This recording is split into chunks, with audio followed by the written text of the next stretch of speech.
3 anni fa qui si stava per affrontare una delle più grandi tragedie, se non la più grande tragedia che ha colpito il Veneto, dal punto di vista sanitario sicuramente, oltre 16.500 morti, ma è stata una tragedia che abbiamo vissuto assieme. Torna sul luogo simbolo dell'emergenza Luca Zaia e lo fa per l'intervista rilasciata al direttore di Media Nord-Est Luigi Baccialli in quella sede della Protezione Civile a Marghera per lunghi mesi, punto di riferimento per milioni di veneti e non solo. Dice di non ritornarci a cuor leggero Zaia, ricordando i bollettini quotidiani fatti di numeri spesso tragici. Il pomeriggio di 3 anni fa il presidente si trovava nei nostri studi di San Biagio di Callalta. Erano penso alle 5 del pomeriggio, noi stavamo registrando da voi, da lei, e arrivò la notizia, la fatidica notizia: abbiamo il primo paziente Covid. Allora si diceva abbiamo il primo paziente che ha il coronavirus.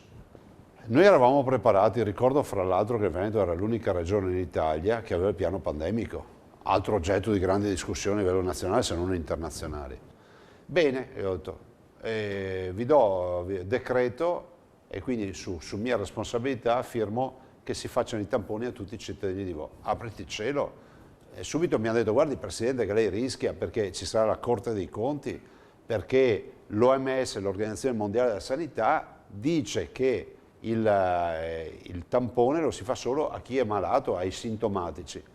Scelte che Zaia rivendica accanto alla chiusura dell'ospedale di Schiavonia e alla dotazione di tende riscaldate fuori dai nosocomi per il triage, tutte misure di sanità pubblica, così come la somministrazione massiccia dei test rapidi, inevitabile un riferimento al relativo caso giudiziario. E addirittura c'è il processo. No, guardi, io di questo non parlo, è meglio che non parli. E devo solo dire che il dottor Rigoli è stato eccezionale. Devo dire solo che io e il dottor Rigoli, che sia chiaro a tutti, quando non ce l'avevo a lavorare qui, sabato e domenica, e ci andavo spesso, andavo non a casa sua, non al ristorante, in laboratorio, giorno e notte. Cosa resta di una pandemia non ancora del tutto alle spalle? È presto per dirlo, ma una prima lezione può essere tratta. Ci ha insegnato che possiamo essere comunità, che ci ha segnato, non solo insegnato, ma ci ha segnato tutti. Vediamo anche i giovani come sono stati. I ragazzi sono stati eccezionali. Secondo me i ragazzi sono stati quelli che più hanno sofferto e più hanno seguito le indicazioni.